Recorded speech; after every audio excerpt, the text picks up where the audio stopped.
حديث اليوم وحديث كمانتا. إنه الخلق العظيم المجتبى وهو مشكاة الفضيلة والمعين فمحمد قد تجلى رحمة للعالمين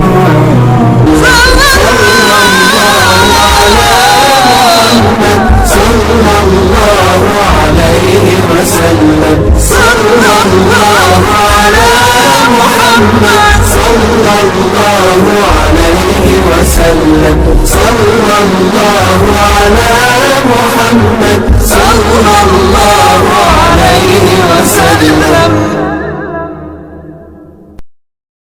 عن عمر بن الخطاب رضي الله عنه قال: سمعت رسول الله صلى الله عليه وسلم يقول: إنما الأعمال بالنيات وإنما لكل امرئ ما نوى، فمن كانت هجرته إلى الله ورسوله فهجرته إلى الله ورسوله، ومن كانت هجرته لدنيا يصيبها أو امرأة ينكحها فهجرته إلى ما هاجر إليه.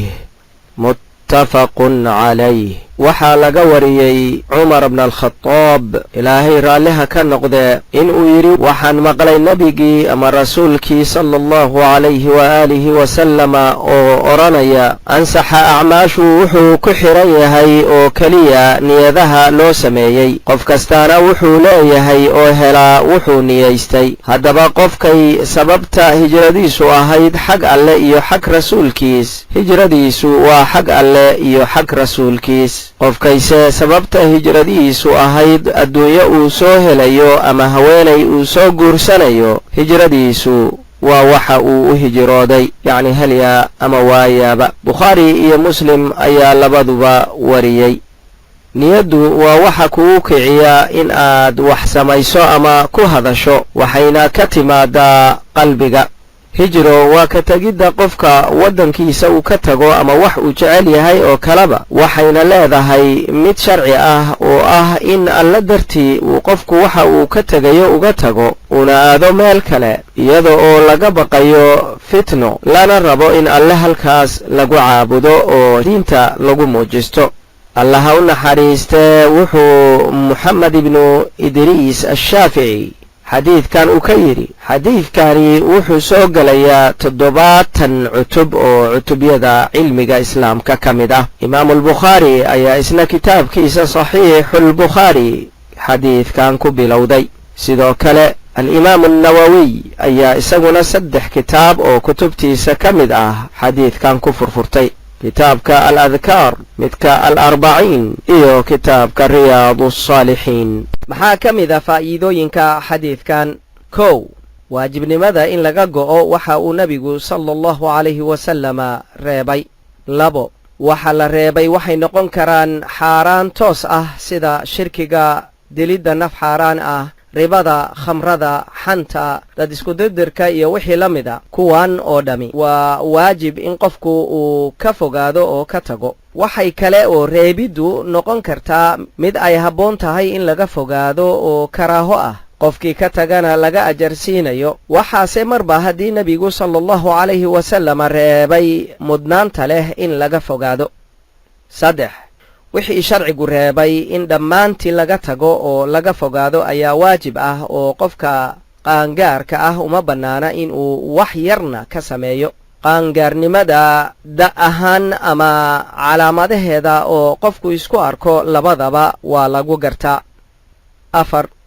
marmar waxaa dhici karta in ka maarmi waa awgeed, waa daruur ah waxa loo yaqaana wax la reebay loogu oggolaado qofka, sida in qofka oo gaajo ay dilayso aan wax kalena helaynu uu helo neef bakhtiyey hilibkiis oo markaas loo oggol yahay inuu nafta ku cesho inta uu wax xalaal ah ka helayo. laakiin waa in uusan wax kale helayn, shaygaas xaaraanta ahina uu wixii lagu bannaystay qabanayo. daruurada lafteeduna waxay leedahay miisaan lagu cabiro ee wax kasta daruuro la iskagama magacaabi karo. 5 habboonaanta in marba sidii loo awoodo loo fuliyo wixii rasuulku sallallahu calayhi wasallam uu amray, waxaase jira qayb ka mid ah amarkaas oo ay waajib tahay in la sameeyo, qofkii samayn waayana loo ciqaabayo sida salaada, zakada iyo soonka iyo wixii la mid ah. laakiin waa in uu u sameeyo sida uu u awoodo ee dhabta qofkaas ku ah. waxaa kaloo ka mid ah qayb ajar lagu siinayo qofkii sameeya, kii ka tagana aan lagu ciqaabayn oo lagu magacaabo almustaxab.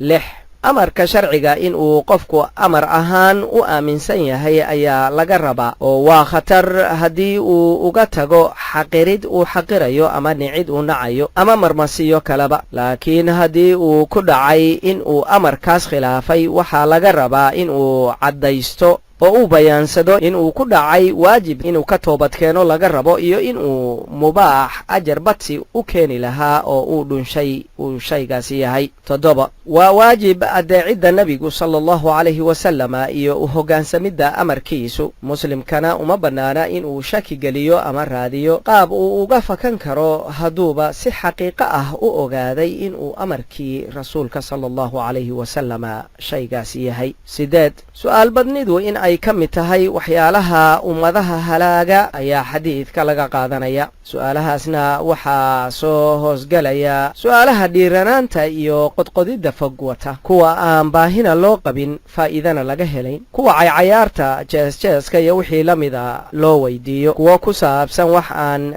dhicinba oo bal ka warran haddii sidaas iyo sidaasi dhacdo iyo wixii la mida ah. ardayda cilmiguse nooca waxbarasho iyo cilmi siyaadsi awgeed way u weydiin karaan culimada. su'aalidda waxyaalaha alle naga qariyey iyo sababta uu u qariyey, sida waqtiga qiyaamuhu dhacayo iyo sababta alle u qadaray waxa uu qadaray, waxyaalaha qaybiyaadka ah iyo wixii la mid ah. 9 dhib ma leh in qofku waxa khuseeya ee uu cilmiga uga baahan yahay si uu ugu camal falo u weydiiyo culummada, waana la iska rabaaba oo in uusan baran ama weydiin culummada ayaa laga yaabaa in uu ciqaab ku muto oo aan jahli loogu cudurdaarin. 10 ilayska xadiidkani wuxuu ifinayaa in ka reebtoomidda waxa la iska reebay sahlan tahay kana fadli badan tahay qayb ka mid ah samaynta waxa la is amray. arrintaani waxay ka hortag u tahay dhibaatooyin badan oo dhici lahaa, waxayna sahlaysaa in wixii la is amray lala yimaado. tusaale ahaan, haddii dilka xaaraanta ah la iska daayo, waxaa la helayaa amni ay qof kasta ugu suurto gasho in uu si deggan allihiis u caabudo una noolaado. 11 waxaa xadiidka laga faa'iidaysanayaa samaaxada iyo sahlanaanta diintan ayaa waxaa ka mid ah in adeecidda awaamirta alle iyo rasuulkiisa sallallahu calayhi wasallama lagu xiray xaalad awoodeedka qofka ee dhabta ah, sida xadiidkan iyo aayadda fattaqullaha mastatactum iyo nusuus kaleba ay tusayaan. waxyaalaha la isku waajib yeelay ee iskaba yar ayaa iyaga xitaa loo samaynayaa marba qaabka loo awoodo. 12 xadiidku wuxuu ka digayaa khilaafka iyo raadkiisa khatarta ah ee uu reebo. ambiyada alle oo la khilaafaa waa kitaabka alle iyo sunnada nebiga sallallahu calayhi wasallama oo la khilaafay, waana in lagu xushmayn waayo cidda cilmiga u leh oo looga dambayn waayo. khilaafku waa shar la inooga digay in badan oo nusuusta ka mid ah, badalkeedana la ina amray isu imaanshaha iyo wada jirka. 13 waxaa arrin muhiima ah oo laga dhadhansanaya xadiidka in waxa la isugu imaanayo ee wada jirka abuuraya ay yihiin xaqa iyo cidda wadda ee ambiyada iyo cidda booskoodii joogta ah waa culummada.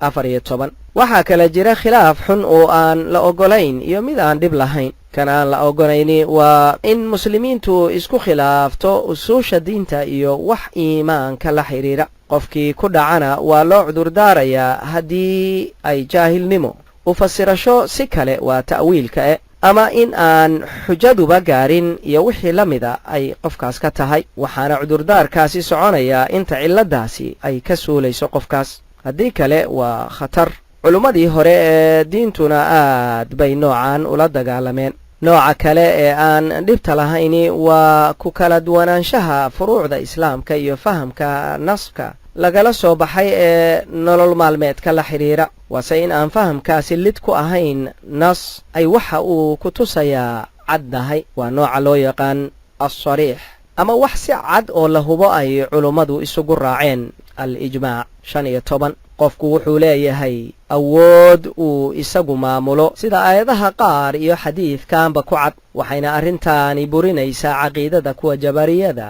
ah ee diidan in qofku awood leeyahay 16 waxaa xadiidku caddaynayaa in wixii rasuulka sala allahu calayhi wasallam ka yimaada ee amrid ama reebid ahi ay qayb shareecada ka mid ah tahay qur'aanka ha ku jirto arrintaasi ama iyay ku jirin fawaa'idda xadiidku ma yara halkana laguma soo koobi karo allah inaga yeelo kuwa dhab u rumaysan alle iyo rasuulkiisa raacana jidka nabi muxamed sala allahu calayhi waaalihi wasallam waa inoo xadiidka xiga waxaanan idinkaga tegaynaa xifdiga alle iyo hanuunintiisa والسلام عليكم ورحمة الله الخلق العظيم المجتبى وهو مشكاة الفضيلة والمعين فمحمد قد تجلى رحمة للعالمين